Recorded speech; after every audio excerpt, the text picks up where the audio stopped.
about how to keep serving their communities. So all across the country, Republicans are dealing with the very real and painful consequences facing real Americans. Now, that's happening on the Republican side. And what's happening on the Democrat side? You can see it for yourself.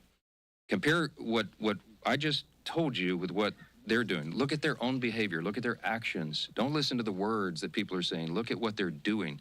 Chuck Schumer and Democrats over the last 10 days, here's a small sample of their activity, okay?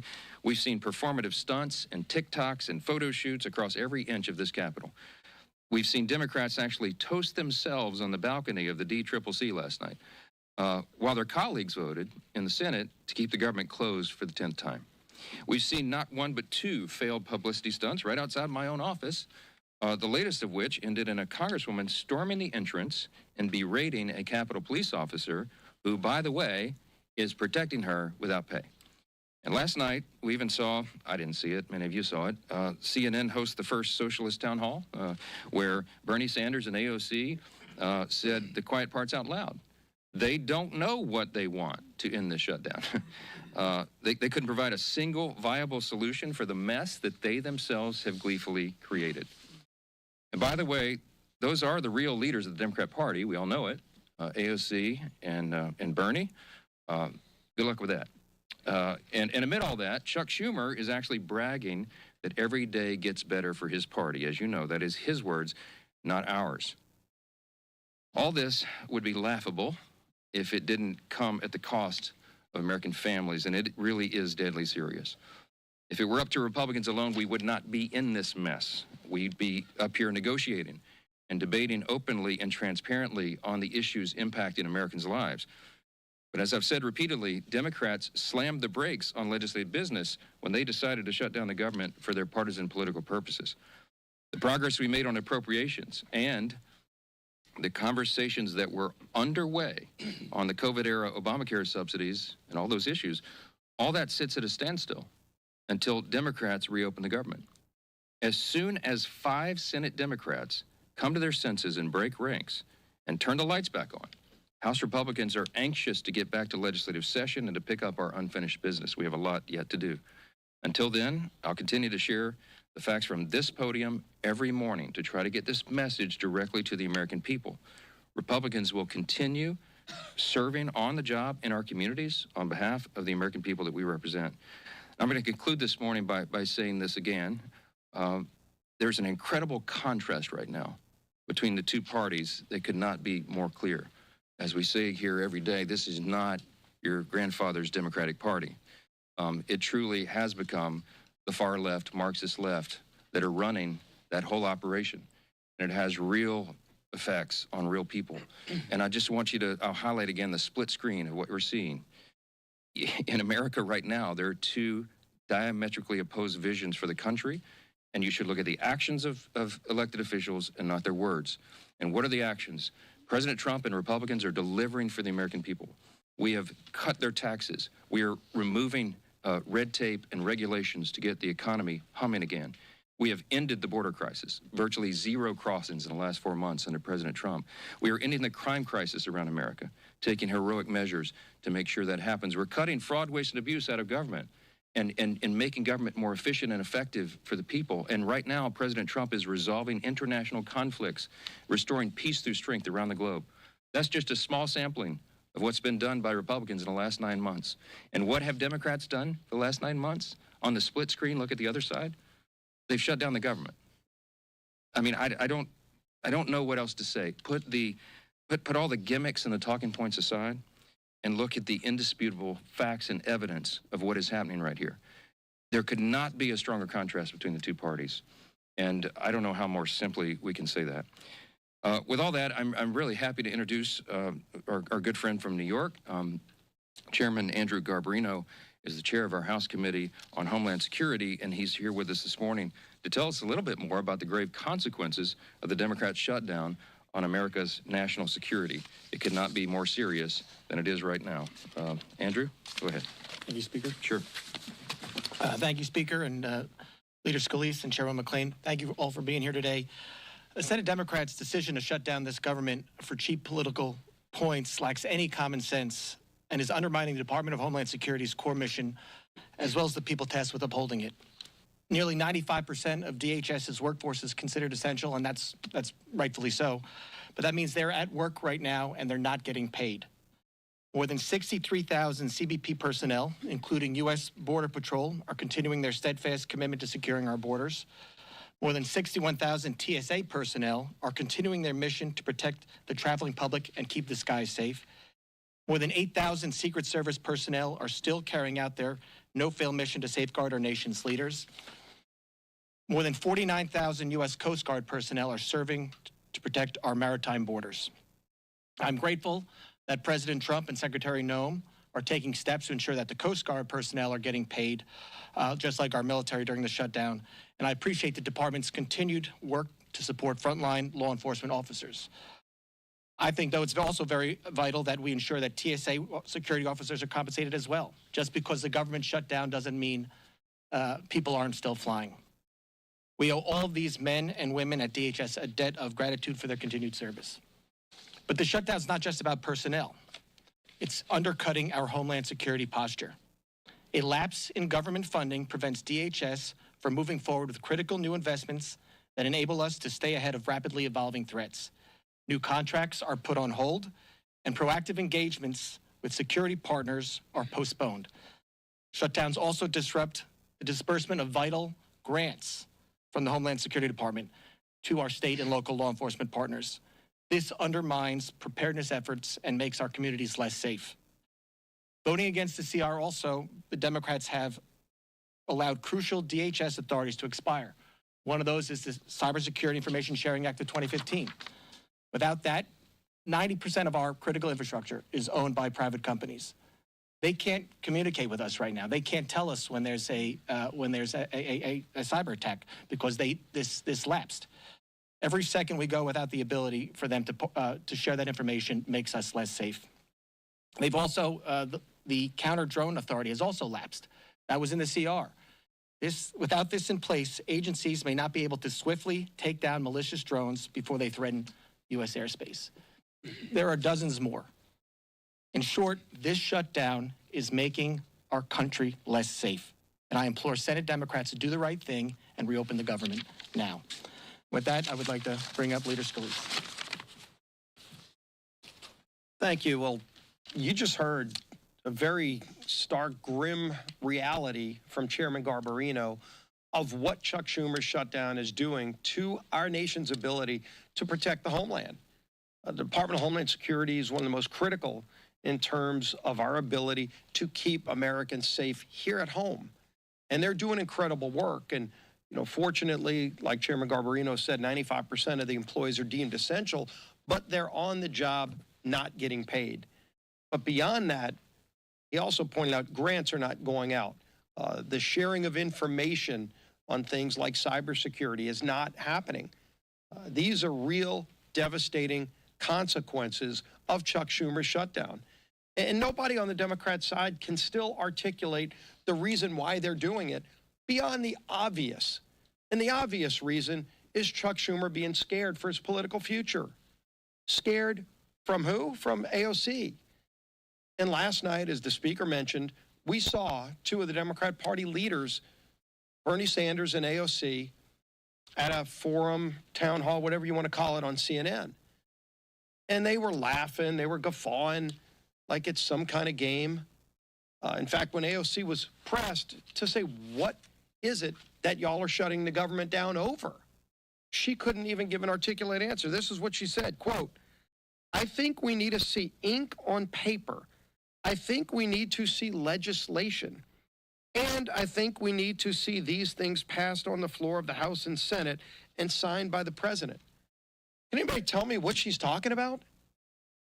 I mean, they filed an alternative bill that everybody knows is not serious, $1.5 trillion in new spending to do, among other things, to gut the rural hospital fund, the $50 billion that we put in place, the largest investment in rural hospitals in our country's history. They want to gut that to give free health care to illegals. That's not going to happen, and that's not a serious proposal. But in fact, when you get back to the heart of the question, and that is Chuck Schumer fighting for his political life in New York, they did ask AOC that question. You know, are you going to primary Chuck Schumer? And she laughed and Bernie tried to bail her out of the question, but ultimately she wouldn't give a direct response to that, because that's really what this shutdown is about. Is Chuck Schumer afraid of the AOC wing of the party primarying and beating him in New York? And so he's just concerned about his political future, and he's willing to jeopardize the lives of the American people, to jeopardize our homeland security abilities that Chairman Garbarino talked about. These are serious consequences to real people, men and women in uniform, our federal workers that are not getting paid. All for what? For the gibberish you heard last night? They cannot articulate even what they want. We presented a clean CR that Chuck Schumer himself voted for in March. Very straightforward bill to fund the government and open it up just to give us more time to negotiate our differences. Very big differences that we have on policy, but we can't even get to those policy negotiations while Chuck Schumer is shutting down the government.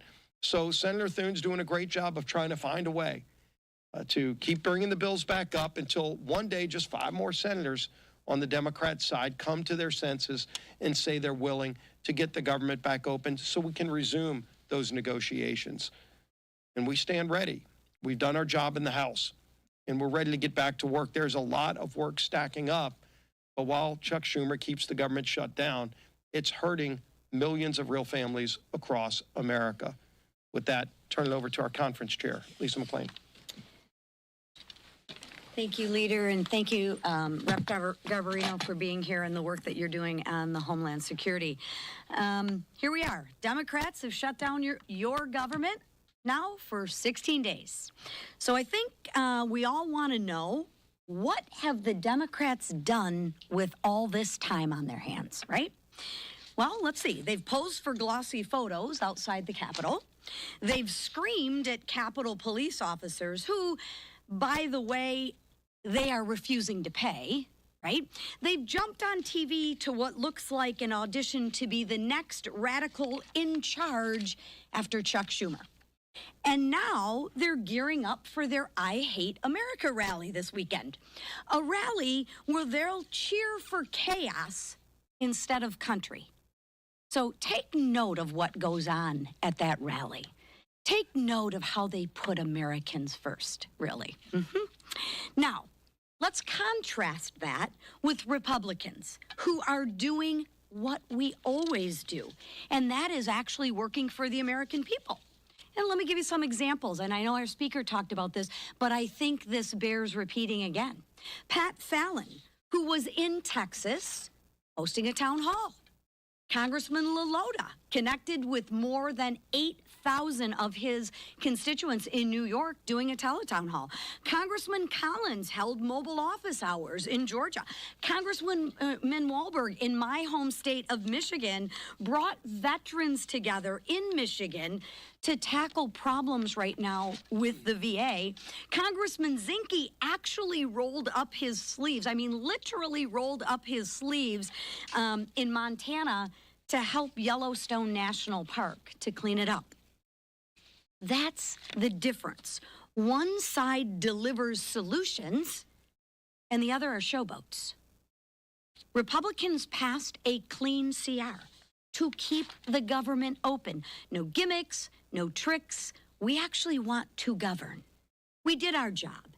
And then we got back to work for the people who actually sent us here. Democrats, they saw a shutdown as leverage, as a chance to push for more wasteful spending. And don't take my word for it. Look at what they want to do, $1.5 trillion. You should never use a shutdown as leverage for more wasteful spending. But that's exactly what the Democrats are doing. Well, I have news for them. It's not going to work.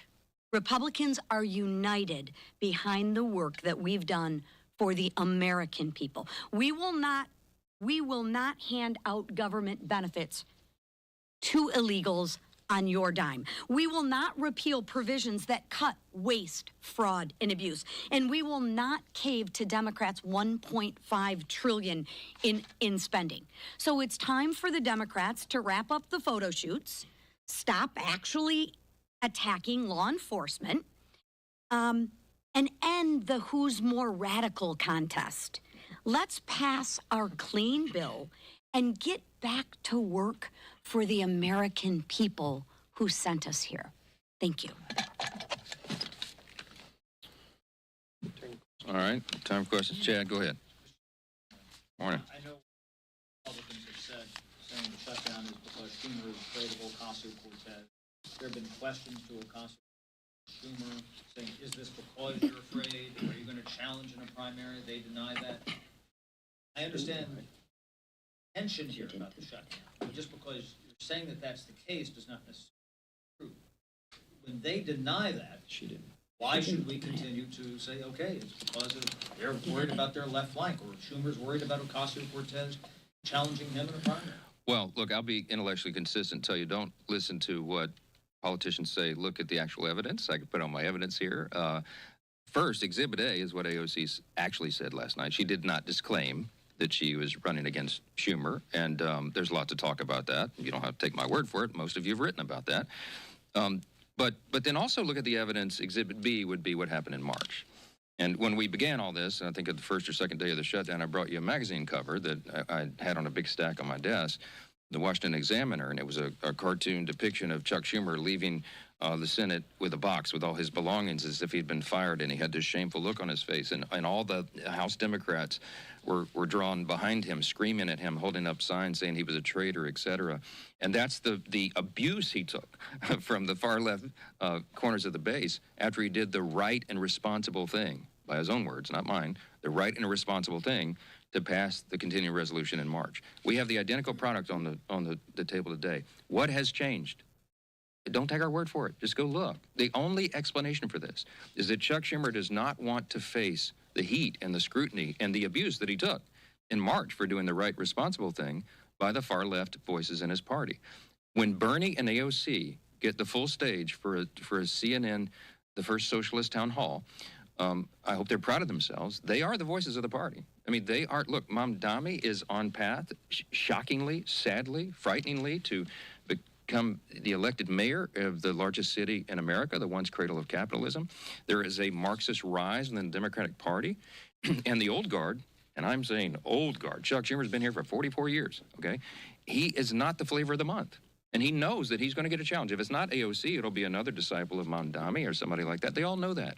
Ask Hakeem Jeffries why he has not openly endorsed Mamdani for the mayor of New York. He's in a real bind. Because Hakeem Jeffries, while he's a far-left progressive politician, he's not a communist. But you have to aspire, you have to say, you have to stand for the farthest left ideas, socialism, communism, Marxism right now, to be in favor in the Democratic Party. This is not your grandfather's Democratic Party. They wouldn't recognize it. And that's the dynamic that Chuck Schumer is dealing with, and that's why he's drawn the line right here. He had to show a fight, and everybody knows it. It is plainly on display. Yes.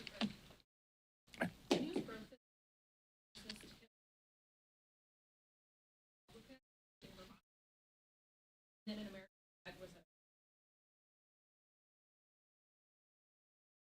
are you worried about that? Parties, No, look, obviously we roundly condemn any of that nonsense, and the Young Republican or the organization, whoever that, I don't know who any of these people are, I never heard of them. Somebody posted a photo of me standing next to these guys. We're in tuxedos. Obviously, I think it was at the inauguration, and people were just coming up and asking for selfies with 1,000 of them. I don't know. I've never heard of that person in my life. But whoever these young people are, and whatever they're saying, if it's true, we obviously condemn that. And the organizations involved are dealing with that. That's my understanding. With regard to the swastika thing, this happened last night. A Republican congressman, allegedly one of his staffers had something in the background or something in a Zoom. That's what I heard this morning. He says that that's not his, and there's a proper investigation ongoing, and the congressman did exactly what he should have done, and that is report it. It's under investigation, and I can't comment on it any further until that's done, but I will say, obviously, that is not the principles of the Republican Party. We stand for the founding principles of America. You want me to articulate them for you right now? Individual freedom, limited government, the rule of law, peace through strength, fiscal responsibility, free markets, human dignity, the things that lead to human flourishing. We have stood against that. We fought the Nazis. We defended that evil ideology. We roundly condemn it, and anybody in any party who espouses it, we're opposing that. I don't know how else more simply to say that. Yes, sir.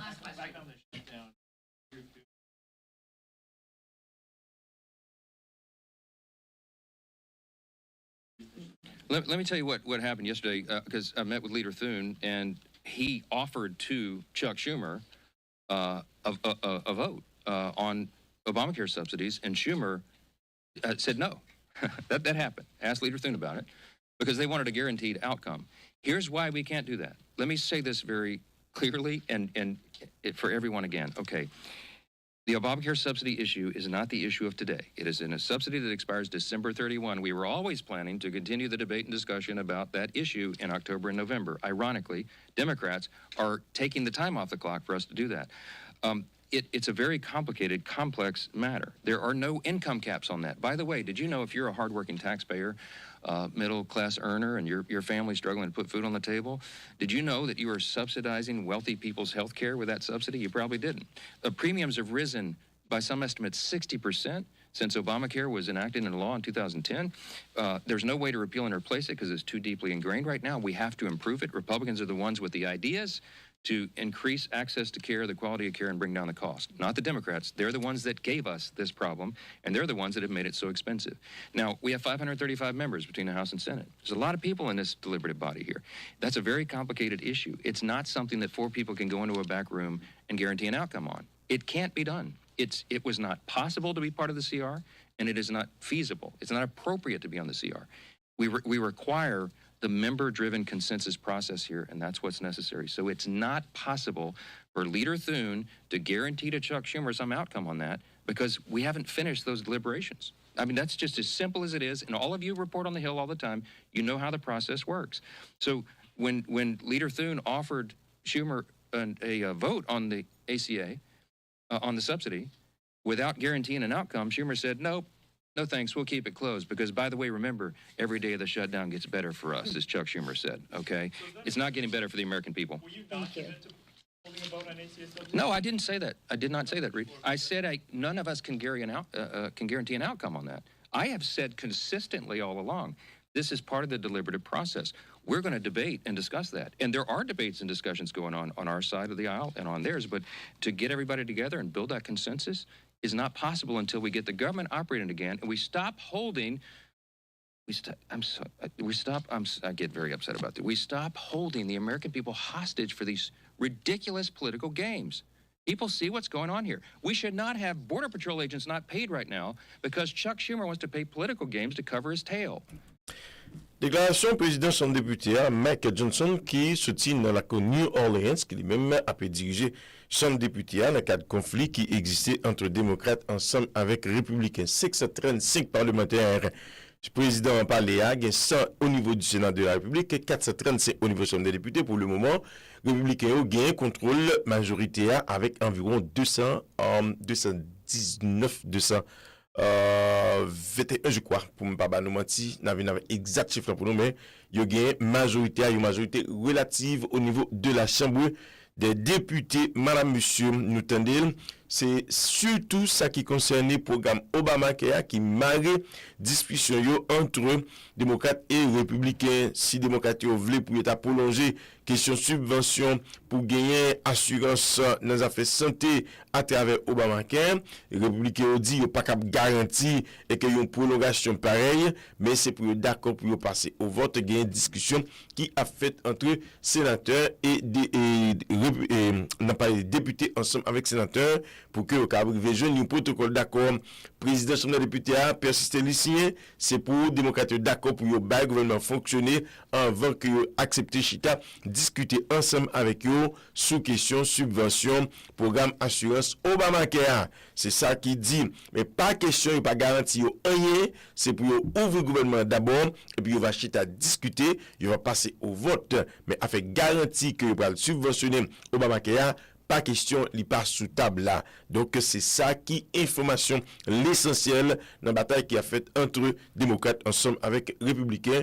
Côté que le gouvernement, il gagne presque 16 jours depuis qu'il est fermé. 15 jours, 10h32, 33 secondes, c'est temps qui gagne depuis que le gouvernement américain, les shutdown. Chef l'État, se persisté hier et matin, il dit, il a payé moun que vous voulez. li autorisé pour payer moun que vous voulez. Donc c'est ça que fait FBI ensemble avec l'autre membre de l'armée, eux même y a touché, chef État a ajouté et que va éliminer un série de programmes que démocrates te qu'on supporter et y a pour regret de pas capable retourner avec eux jamais dans le plan politique ici aux États-Unis d'Amérique. Puis sans FM radio télévision, nous là pour nous éclairer l'antenne nous, red branché.